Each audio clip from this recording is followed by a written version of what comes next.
Joining us now is Jessie Jane Duff, the great Jessie Jane Duff, 2024 campaign executive director for Veterans for Trump and a retired gunnery sergeant in the United States Marine Corps. Hello, Jessie Jane. Great to have you with us. Oh, Vince, I am so honored to be on your show. You know how much I listen to you when I'm in Washington, D.C. Now I can listen to myself. This is amazing. and you know what I love? Jessie Jane Duff has such a long history with us here at WMAL, from guest hosting and just being on the air so regularly. We've had a long relationship with you. We value that. So thank you, Jessie Jane. Always nice to talk to you. Thank you. So this debate last night and the ensuing drama around whether or not Joe is going to get the hook and be yanked out of the race, what do you make of it? Well, I think it's a lot to do of nothing because they are locked in. And you're going to get a lot of analysis from the Heritage Foundation, so I really don't want to steal their thunder. They've really looked at this. And there's, 2 or 3 states that he cannot be removed from the ballot unless it's, amendment, the 25th Amendment, or basically he resigns. I mean, that's just pretty much it. There aren't a lot of options for them. And I dare to say that every Democrat out there is lying. They knew this, and if they try to do the bait and switch, what's going to happen is the American people are going to know they're all liars, because it doesn't matter who you put on that ticket. You're still getting Joe Biden policies. Not one of them spoke out against illegal immigration. Not one of them has spoken out about the billions of dollars sent to Iran. Very few of them have spoken out. There are some that have, about what has happened in Israel, and we've got the Palestinian Hamas Democrats now that are plugging away on making, ensuring that we call it genocide and don't support Israel. How many Democrats are doing that? And Joe Biden's being basically on the fence on which side he wants to be on with every single argument. So who's going to replace him? I dare to say you got the same policies. Gavin Newsom, who has the homeless venture going on out here in California, where I happen to be right now, what are you going to replace him with? It can't be cackling Kamala. There was somebody who was in the airport who heard someone else say, oh, Whitmer, that's who I've heard. Governor Whitmer, who shut down her entire state. You got the same person, just a different mask upon their face, because we're all lying. If we think that Joe Biden's running this country, we could see that last night, that he clearly is not. 67% of CNN's panelists last night in their flash poll said that Donald Trump won that debate. Just 33%, of course, diehards for the left, said Joe Biden won it last night. As you saw that, were you surprised by just how weak Biden was in that performance? I actually was, because I expected him to be more like he was in the State of the Union, but again, he did have a teleprompter and he was more amped up for that. So he was able to just focus on himself and there was no distractions. But I somewhat thought he would have started off well and then dwindled off. That's what I was expecting. Instead, he started off poorly and then puttered along a little bit fairly and then ended poorly. But the greatest moment for me personally was watching the only time he ruffled Donald Trump's feathers was when he said he had a 6 handicap on the golf course.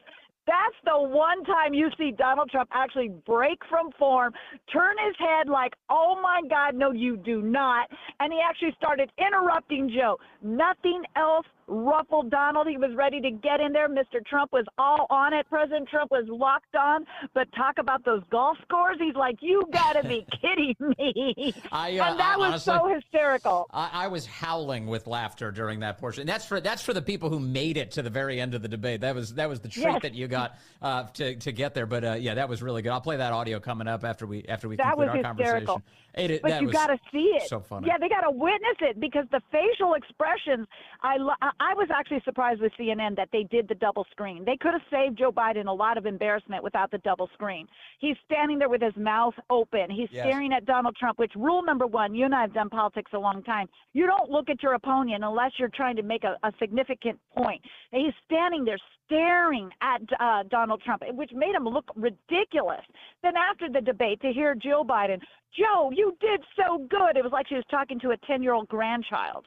It was so bad. Yeah, let's talk about that. So first of all, here's the audio you're talking about. This is Jill Biden last night talking to a child who just ate his vegetables. Joe, you did such a great job. You answered every question. You knew all the and then right after the debate, CNN kept a live camera on the stage. President Trump walks off stage left, heads for the exits, waves goodbye, goes out the door. And then Joe Biden tries to make his way down to the moderators. And I have never seen him move as gingerly as he did last night. He was barely able to make his way down that. I think it was a single awful. stair, and it just really was kind of the bookend to an awful night for Joe. It absolutely was. But, you compare it to Joe Biden congratulating a kid eating his vegetables. I compare it to a mother saying, you got your poopy in the toilet. We're so happy. That's what it sounded like to me. Like he's finally got his poopy in the toilet. You did such a good job. Such a good, because every mother's so relieved when they finally get their kid out of diapers, right? So this is like her joy. I don't have to change diapers anymore. It was the diaper moment. I'm sorry. But I watched this closely. And if you watch Donald Trump's facial expressions, he was so good. He understands media very well. So when Joe Biden was rambling and he starts getting off course, first he's looking straight ahead, then he tilts his head, like when your dog doesn't believe you and he tilts his head and then looks at Joe Biden like, what are you saying? And he looks back to the front again. Then he goes back and looks again at him, and he knew exactly what he was doing because he understands how the media picks it up. He was basically doing his rebuttals through his facial expressions, like this doesn't make sense, or you don't know what you're talking about.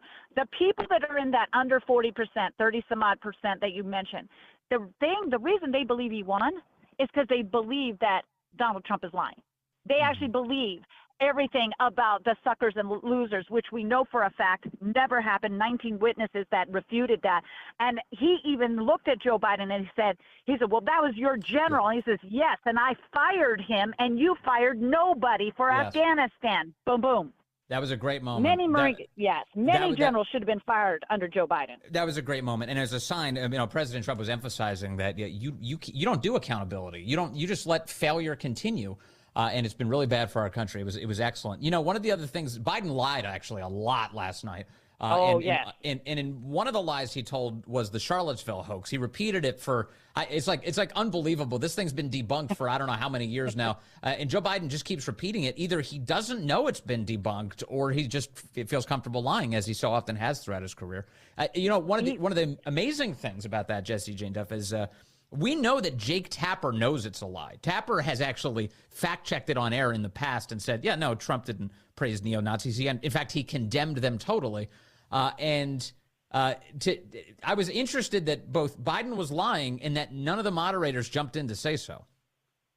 Well, what I can appreciate with Jake Tapper and Dana Bash, they didn't fact check either of them. They let each one of them talk and hang themselves with their own rope or succeed by their own merit. Yes. I noticed that I was shocked, were so good at moderating just straightforward questions. And the left was furious because they kept saying that. I saw on Twitter, sometimes I look at the left, and they're saying, Donald Trump kept lying and he was never checked. Well, neither was Joe Biden, people. Basically, they let them say, and it was up to the American people to make their decision. Yeah. The only reason I think that this happened so fairly, one of two reasons. Carolyn Levitt called them out right there on CNN, and they had no choice but to do it right. Number two, Jake is actually a good journalist. He used to go after Barack Obama. He used to have accountability. So they see the pressures that are out there, that if you sit there and you try to set this up for Joe Biden, your legacy, your career till the end of time is going to be impacted by this. And he knows that, what is the award they got for the Russia collusion story? Yeah. They got that. He knows he didn't deserve that award. So they had to bring their credibility back, and they did straightforward moderating. We didn't have stupid questions like, well, if you were a tree, what kind of bush would you be? If you were a superhero, what would you be? Yes. We didn't get those goofy, We didn't get the questions. There's sometimes they ask her, like, what's your favorite thing about the other guy? I'm like, no, please don't do that. That's like, or what's your ice cream flavor? No, they actually did. They asked them, because these are two men that are both both presidents, I should say. They can stick with the same topics. How will you handle national security? Now, how will you handle it? And they both have a record.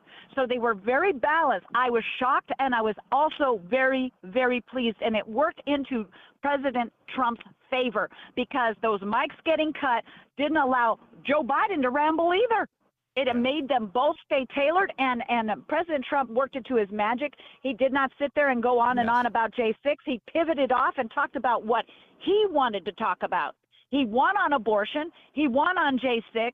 He won on the criminal element that Joe Biden was trying to say that he was a convicted felon. He said, and so is your son. Like, he could not win on anything because he has no record. And he even called out Joe Biden for acting childish because he was doing the name calling thing. Yes. Well, you're such a liar, and you're just a mean guy. And he's like, grow up.